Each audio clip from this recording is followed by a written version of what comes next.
आप सभी इस रिट्रीट का हिस्सा बनने के लिए यहाँ पर आए हैं। एक छोटी सी कहानी मुझे याद आ रही है। कहते हैं एक आदमी सफ़र पर चला कि कहीं दूर किसी देश में जाकर कमाई करो। पहले के ज़माने में ऐसे ही होता था, जब लोगों को कुछ व्यापार, कुछ बिजनेस या कुछ करना होता था तो निकल जाते थे किसी और देश की तलाश में, किसी और जगह जाकर बिजनेस करेंगे, व्यापार करें। तो बहुत परेशान था, अपने गांव में कुछ नहीं कर पा रहा था, तो उसने सोचा चलते हैं। चल पड़ा। कहते हैं चला और दिन भर चलता गया चलता गया। कहते हैं शाम को एक जगह पर पहुंचा, कोई जंगल था तो पेड़ पौधे थे, तो एक पेड़ के नीचे सो गया। अभी भी आपने देखा होगा, गांव के अंदर देखते तो लोग पेड़ के नीचे है ना, चौराहे पर आराम से इजीली सो जाता है।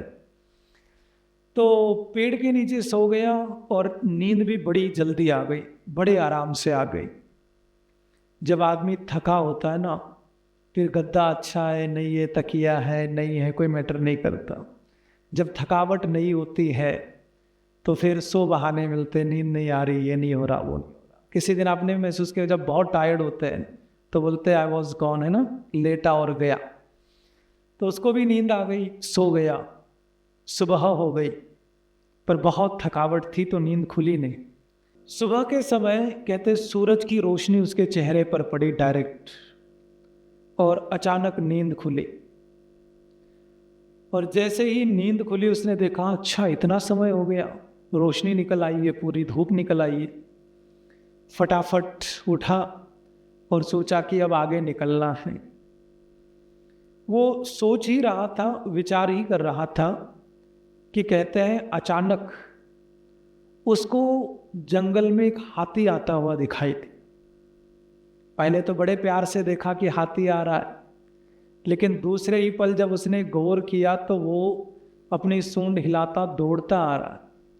तो उसने कहा ये कोई पाला हुआ तो नहीं है, जंगली लग रहा है और दौड़ता हुआ आ रहा है, इसका मतलब टारगेट नहीं है वो। तो फटाफट उठा और वहां से निकलने लगा। जैसे ही उठ के चलने को हुआ, हाथी ने अपनी स्पीड थोड़ी और बढ़ा ली। अब उसको डाउट पक्का हो गया। उसने कहा कि इधर ही टारगेट है, इधर ही आ रहा है।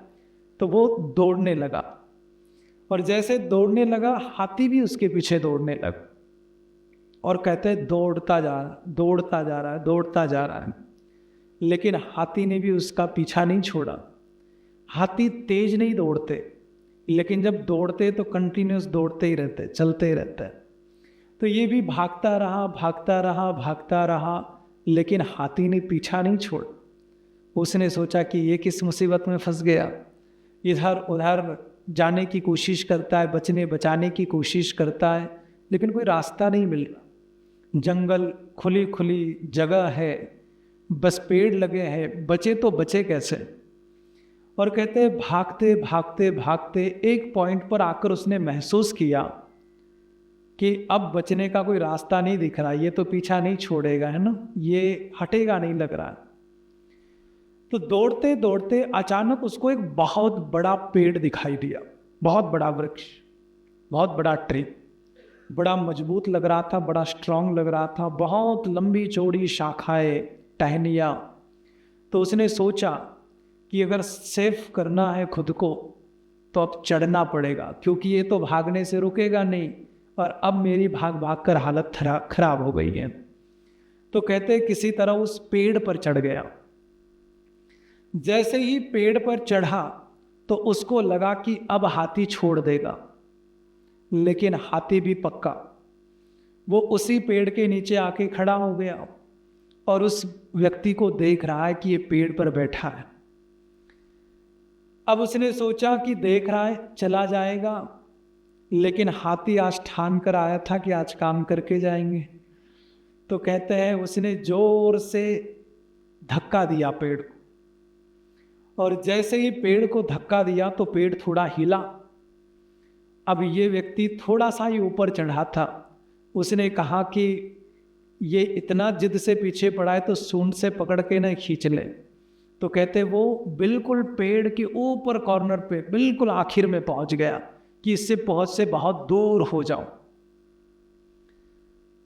अब उसने सोचा, लेकिन हाथी ने फिर एक टक्कर दे मारी, और जैसे ही टक्कर मारी, पहले टक्कर में तो कुछ खास फर्क नहीं पड़ा था क्योंकि बड़ा पुराना पेड़ था, लेकिन जैसे ही दूसरी टक्कर मारी पेड़ थोड़ा हिल गया। जैसे ही पेड़ हिला और उसका बैलेंस बिगड़ा, वो नीचे की तरफ गिरने लगा।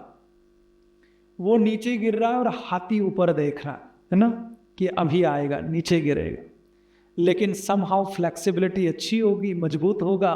तो उसने गिरते गिरते एक टहनी को पकड़ लिया, एक डाल को अच्छी तरीके से कसकर पकड़ लिया और अपने आप को किसी तरह बचा लिया। उसने सोचा कि बच गए, अब कुछ नहीं होगा। लेकिन जैसे ही उसने सोचा, अगले ही पल उसकी दुनिया ही पलट गई, क्योंकि उसने देखा कि वो डाली से लटका तो है और वो सोचा कि मैं यहाँ से कहीं कूदूं और अब थोड़ी एनर्जी आ गई है, भागूं, कुछ करूं। लेकिन तभी उसने देखा जिस डाली पर वो लटका हुआ था, ठीक उस डाली के नीचे एक बहुत बड़ा कुआं था। और कुएं में जैसे ही उसने नीचे की ओर देखने की कोशिश करी, कुएं के अंदर पानी नहीं था। तो उसने सोचा कि अब कुएं में कूद भी नहीं सकते। फिर उसने थोड़ा और गहराई से देखा तो उसको देखकर हैरानी हुई कि कुआं खाली नहीं है। कुएं के अंदर सांप और अजगर मुंह ऊपर की तरफ करके बैठे हैं। उसने सोचा कि ये क्या मुसीबत आन पड़ी। चलो, उसने सोचा कि मैं इस डाल से किसी तरह लटके रहूंगा, इस डाल को किसी तरह पकड़ के रहूंगा। इस डाल को अब छोड़ नहीं सकता, क्योंकि अगर इसको छोड़ा तो काम तमाम। तभी उसने ऊपर की ओर देखा, तो जैसे ही ऊपर की ओर देखा तो उसने देखा कि 2 चूहे उस डाली को कुतर रहे हैं। एकमात्र सोर्स है उसकी लाइफ को बचाने का, सेव करने का, कि डाली को किसी तरह पकड़ कर बैठा रहे और समहाउ में मैनेज कर लो। लेकिन उस डाली को भी 2 चूहे लगातार कुतरने में लगे हुए हैं। बड़ी विकट परिस्थिति, बड़ी कमाल की सिचुएशन। आप इमेजिन कर सकते हैं कि उस आदमी पर क्या बीत रही होगी, जिसको एक तरफ हाथी पेड़ से गिराने की कोशिश कर रहा है टक्कर मार के, दूसरी तरफ नीचे कुआं है, कुएं में अजगर मुंह ऊपर की ओर खोल कर बैठे हैं, नीचे सांप घूम रहे हैं, जिस डाली पर लटका है उस डाली को 2 चूहे कुतर रहे हैं, और बचने की कोई उम्मीद नजर नहीं आ रहा, बचने का कोई रास्ता नजर नहीं आ रहा। और कहते हैं उतने में अचानक वहां से कोई देवता गुजर रहा था, कोई देवता जा रहा था। तो कहते हैं देव और देवी जब वहां से गुजर रहे थे तो अचानक देवी की नजर पड़ी कि एक भला आदमी बड़ी मुसीबत में फंसा है, बड़ी परेशानी में फंसा है। तो उसने देवता से निवेदन किया कि हमें इसको बचाना चाहिए। कहीं और जा रहे थे अपने काम से, किसी ने बुलाया होगा, जा रहे थे, तो सोचा कि बचाना है, चलो बचाने की कोशिश कर लेते हैं। और कहते हैं वो देवता उसको हेल्प ऑफर करने के लिए, उसको बचाने के लिए उसकी तरफ जाने लगे।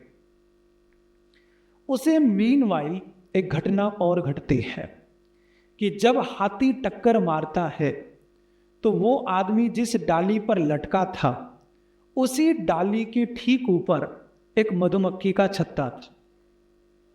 जैसे ही हाथी ने टक्कर मारी, सारी मधुमक्खियां चिपक गई और काटने लगी। अब वो आदमी ऐसी कंडीशन में फंसा हुआ है, मरने की कंडीशन में, और देवता उसकी हेल्प करने के लिए उसकी तरफ आ रहा है, बुरी तरीके से फंसा हुआ। आखिर में उसने अपना सर ऊपर की ओर उठाया और भगवान से कहने लगा कि भगवान बचा ले, क्या किया मेरे साथ, क्या कर दिया। और कहते जैसे ही उसने ऊपर की ओर मुंह उठाया, मधुमक्खियां उड़ गई तो हनी की बूंदें गिरने लगी। और बाई चांस संयोग ऐसा था, पूरे दिन का सफर किया हुआ, सुबह से कुछ खाने पीने को नहीं मिला, हाथी अलग से पीछे पड़ गया, मधुमक्खियां चिपक गई है, अजगर खाने को तैयार है, इधर पेट में दाना नहीं गया हुआ है। और जैसे ही वो हनी की बूंद आ रही थी, कोइंसिडेंस ऐसा था, संयोग ऐसा था कि उसने अपना मुंह खोला और हनी की बूंद सीधे उसके मुंह में गिरी। हल्का सा रिलीफ लगा, कुछ तो मुंह में हल्की सी मिठास आई। और इसी बीच में वो देवता आया और उसने अपना हाथ बढ़ाया और कहा कि आजा, मैं तुझे बचा दूं, मैं तुझे सेव करूं। लेकिन इतनी जबरदस्त भूख लगी हुई थी, उसने देवता से कहा कि 1 मिनट प्लीज। देवता ने कहा कि क्यों भाई, क्या हुआ? तो उसने कहा कि एक बूंद आ रही है ना, और एक रेडी हुई है और वो नीचे गिरने ही वाली। तो उसने मुंह खोला, अगली बूंद गिरी। देवता ने फिर से उसको आवाज दी कि भाई आजा, तुझे बचाने आया हूं, मेरे साथ बैठ जा, मुझे आगे जाना है, मेरी आगे भी मीटिंग है। तो उसने कहा कि सर आता हूं, बस एक बूंद और आ रही है ना, इसको ले लूं और फिर मैं आपकी तरफ आता। कहते देवता ने फिर वेट किया, उससे कहा कि भाई आखिरी बार बुला रहा हूं, अगर बचना चाहता है तो आजा, मैं लेने आया हूं, इसके बाद मुझे जाना पड़ेगा। उसको वो प्योर हनी है ना, आजकल तो कितनी मिलावट होती है, उसको नेचुरली वो प्योर हनी मिल रहा था। तो उसने कहा कि सर बस लास्ट बूंद ये ले लो, फिर मैं पक्का चलूंगा। देवता ने कहा कि बस आई कांट वेट, अब मैं वेट नहीं कर सकता। और कहते हैं वो वहां से निकल गया। अब आप सोच सकते हैं कि हनी तो मिला होगा, लेकिन हालात क्या हुई होगी, उसकी सिचुएशन क्या हुई होगी। ये हमारे स्पिरिचुअल लिटरेचर में एक स्टोरी आती है जो इंसान की लाइफ को डिपिक्ट करती है। ग्रंथ कहते हैं, शास्त्र कहते हैं कि वो इंसान कोई और नहीं, हम ही है। सुबह जैसे ही धूप की रोशनी पड़ती है और आंखें खुलती है, इसका मतलब हम पैदा होते हैं, हमारा जन्म होता है। जैसे ही हम पैदा होते हैं, हमारा जन्म होता है, वैसे ही एक हाथी हमारे पीछे तोड़ रहा है, हमारे पीछे भाग रहा है। यह हाथी और कोई नहीं, टाइम है, समय है, काल है।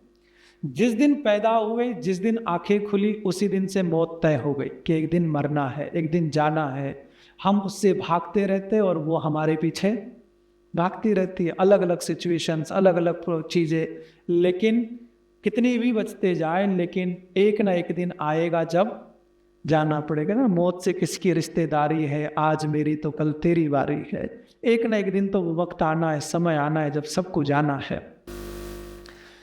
तो वो हाथी समय को दर्शाता है, टाइम को दर्शाता है कि जो हमारे पीछे दौड़ता चला आ रहा है। अब दौड़ते दौड़ते इससे बचने के लिए उस आदमी ने एक पेड़ का सहारा लिया, एक पेड़ के ऊपर जाके ठहर गया कि इससे मैं बच जाऊंगा। वो पेड़ और कोई नहीं, वो हमारी फैमिली होती है, हमारा परिवार होता है। हम अपने आप को बचाने के लिए, सेव करने के लिए एक परिवार का आश्रय ले लेते हैं, एक फैमिली निर्माण कर लेते हैं। उस फैमिली पर हम आधार तो ले लेते हैं, लेकिन जिस टहनी पर हम लटके हुए हैं, उस टहनी को 2 चूहे काट रहे हैं।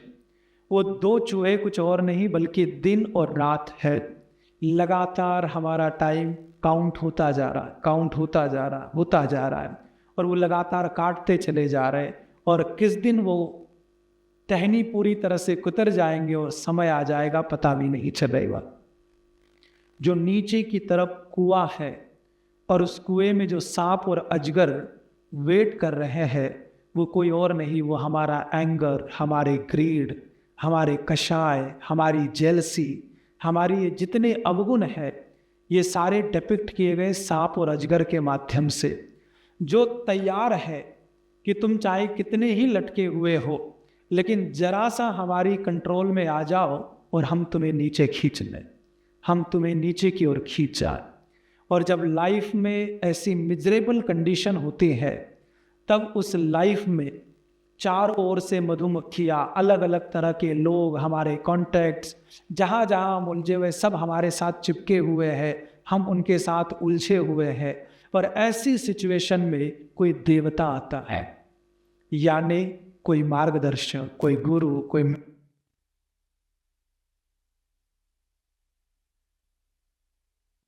इससे निकलने का मार्ग बता दो। लेकिन तभी ऊपर से एक शहद की बूंद आ रही होती है। जो भी हम चीज़ें कर रहे हैं, जो भी हम एक्सपीरियंस ले रहे हैं, जो भी हम हमारे लाइफ के मकसद लेकर चले हुए हैं, थोड़ा उनकी ओर से हमें अट्रैक्शन आता है। और वो जो स्पिरिचुअल कॉलिंग होती है, वो जो हमारी इनर कॉलिंग होते हैं, वो जो मेंटर हमारी लाइफ में आकर हमें रास्ता दिखाने की कोशिश करता है, हम कहते हैं आ जाएंगे, एक बूंद आने दो, और उसी में हमारी यात्रा उलझ कर रह जाती है।